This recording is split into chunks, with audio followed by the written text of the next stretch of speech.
Caleidoscópio está no ar e o tema de hoje, nasci na época errada. Moçada, tem gente que queria usar aqueles trajes da época lá do bisavô, sabe? Ou então que ama tudo que é antigo. Tem aquele que o ofício quase já sumiu do comércio, mas mantém o amor pelo que faz, né? É nostalgia pura aqui hoje. Se colecionar ideias antigas é a sua praia, o programa de hoje está para você. Então participe, comente pelo Twitter, Facebook ou telefone. Chega mais! Ô, Jaqueline, falamos, sobre essas questões de gosto, principalmente. Quem gosta muito, André tá aqui e não nos deixa mentir, né? Isso. Dessas coisas todas de coleção. Agora tem gente que acaba adotando um pouco essa história de ser, por querer ser diferente, né? Aquele aspecto contestador, já que a família não é assim, eu vou ser assim. De onde que vem isso, assim? Como identificar isso? Isso vem de uma questão bem antiga, que são nossos atos rebeldes, né? E todo adolescente, a criança, a gente tem uma característica que chega uma hora que a gente precisa ter um ato de rebeldia. E ele pode sair de várias formas. Pode sair dessa forma, ser diferente, contestador, ser totalmente diferente do meu pai, por exemplo. Mas isso é uma forma de identificação também. Eu estou identificada, só que de uma forma cruzada, ao contrário. Então, para eu ser completamente diferente dele, ele ainda continua sendo a minha referência. Mas tem essa questão contestadora, sim. E tem também essa questão da relação, né, daquele processo de formação cultural.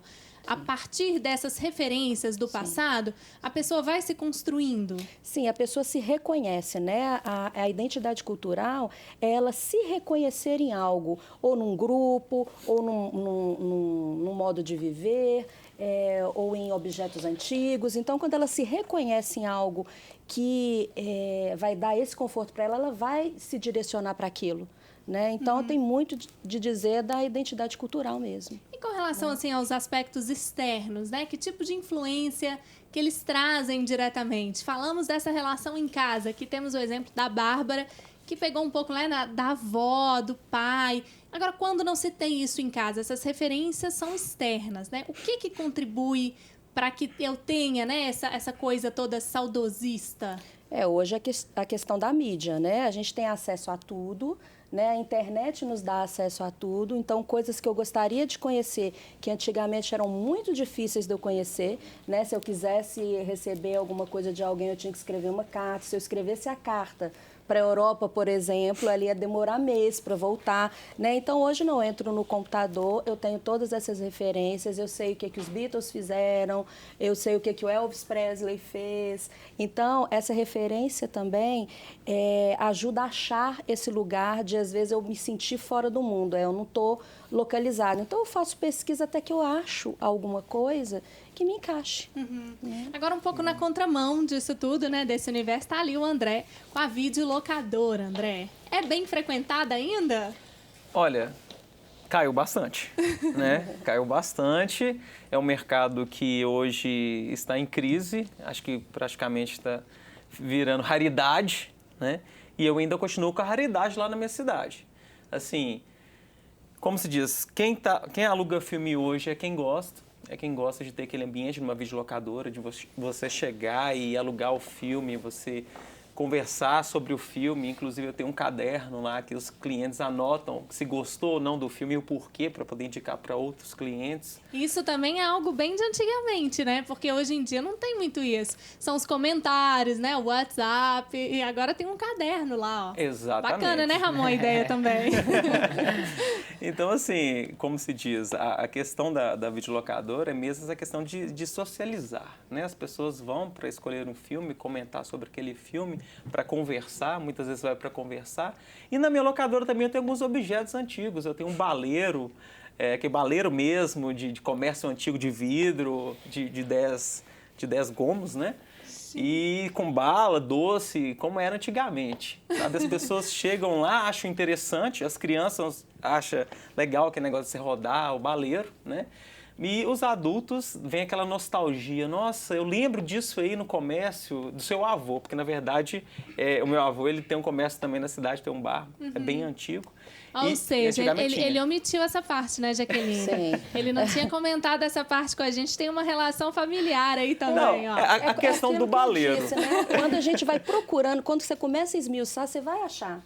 Né? Porque você vai te remeter à casa da avó, né? A brincadeira de infância. Então, tem alguma coisa que, se a gente procurar direitinho, é como se fosse uma árvore genealógica, a gente vai achar. Na verdade, acontece muito no museu, sabe? As pessoas chegam para visitar e vê aquele determinado objeto e falam, nossa, eu não vejo isso tem muito tempo, isso tinha na casa da minha avó. Sabe, as crianças às vezes nem conhecem o que é uma máquina de escrever. Quando a criança chega e fala, que objeto é esse? Eu me sinto velho. Eu tenho 32 anos, mas eu me sinto velho. Gente, usou, tem né? pouco Fez tempo. datilografia. Exatamente. E a mesma coisa do mimeógrafo também, né? Quando vai escolas lá, os alunos ficam assim, gente, o que é isso? Aí eu tenho que explicar o objeto.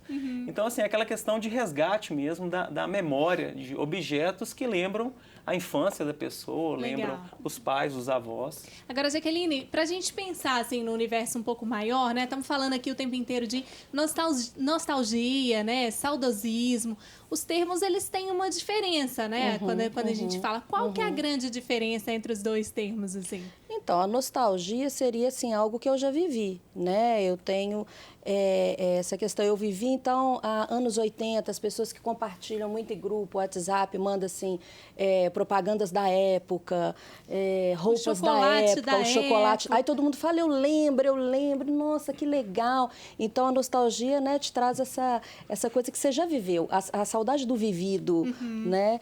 E a outra, a gente pode sentir saudade de coisas que a gente não viveu, como já disse anteriormente, né? Então, tem essa diferença. Tem gente que sente que não está situado e tem gente que está situado só tem saudade, só está nostálgico, só está sentindo falta. Sim. Só isso, mas está no seu tempo atual, vivendo as coisas que tem que viver. Legal. Ramon, no seu caso, com as cartas, você observa que as pessoas estão saudosistas ou nostálgicas mesmo? Acontece um pouco das duas coisas, assim, sabe? E eu acho que sim, as coisas podem conviver juntas. Eu acho que, por exemplo, uma TV não anula o teatro, né? O livro não anula um jornal. E as coisas podem conviver bem juntas, assim. Eu acho importante que elas convivam. Tem espaço para que tudo aconteça. Tem espaço para o museu, para o colecionador, para a alfaiataria, para as cartas e para o digital.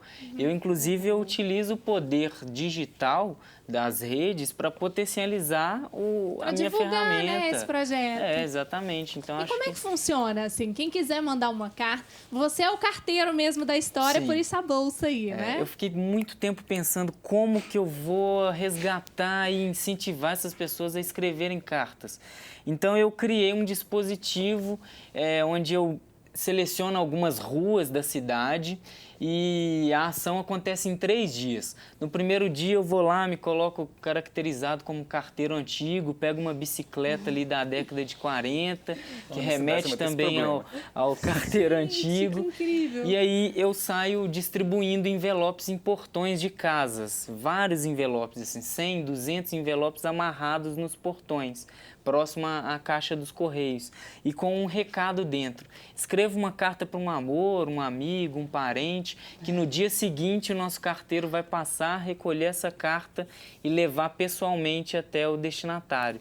Então eu faço isso. No segundo dia Teve gente que já achou que fosse um trote, alguma coisa? Sim, muita gente olha desconfiada. Eu já vi alguns depoimentos na página que eu tenho no Facebook de pessoas que ficaram assim, achei que fosse ladrão querendo marcar minha casa, ou achei que fosse mais uma conta chegando, porque a gente só recebe contas, É a desconfiança da modernidade, né? Do que a gente vive hoje. Exatamente. Mas aí quando as pessoas veem que tem um desenho, tem uma coisa voltada para ela ali, exclusiva, ela já desmonta aquela armadura e já compra a ideia do projeto, escreve em cartas. Aí então, o carteiro, então, você passa no outro dia mesmo, né? Sim. Recolhendo. Recolho essas possíveis cartas que tenham sido escritas e no terceiro dia eu levo pessoalmente até o destinatário.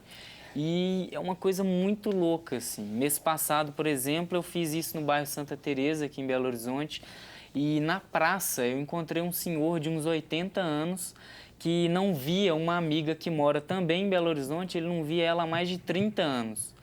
E aí ele escreveu para ela e eu fui levar essa carta para a senhora, a amiga dele, e foi incrível, assim, ela chorando. Quantas histórias. Aliás, você pode escrever livro a partir dessas cartas, né? Sim, exatamente. Eu que tenho trabalho de ator também, eu utilizo muito o material dramatúrgico das cartas para criar cenas e criar espetáculos a partir dessas histórias. Muito legal então. essas referências, assim, Sim. a partir das histórias que você tem. Pô, Exatamente. sensacional. Gente, vamos lá então, Jefferson, você manda carta?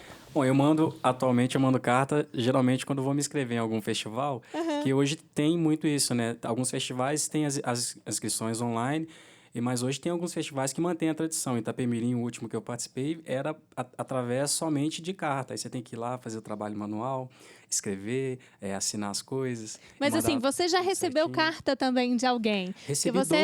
Recebi doce feito caseiro lá de ouro branco, foi bacana demais, assim. Gente, que legal. Aí, quando minha esposa estava grávida, aí ela gostou demais, né? Muito mais que eu.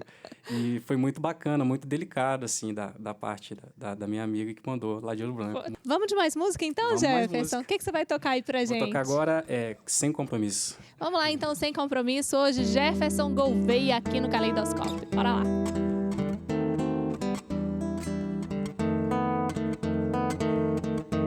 Você só dança com ele, diz que é sem compromisso. É bom acabar com isso. Não sou nenhum pai João. Quem trouxe você fui eu. Não faça papel de louca, pra não haver bate-boca dentro do salão. Você só dança com ele, diz que é sem compromisso. É bom acabar com isso. Não sou nenhum pai João. Quem trouxe você fui eu. Não faça papel de louca, pra não haver bate-boca dentro do salão. Quando toca o samba, eu lhe tiro pra dançar. Você me diz não, eu agora tenho par. E sai dançando com ele, alegre e feliz. Quando para o samba, bate palma, pede bis. Você só dança com ele, diz que é sem compromisso. É bom acabar com isso. Não sou nenhum pai João. Quem trouxe você fui eu. Não faça papel de louca, pra não haver bate-boca dentro do salão. Pra não haver bate-boca dentro do salão. Pra não haver bate-boca dentro do salão. Pra não haver bate-boca dentro do salão.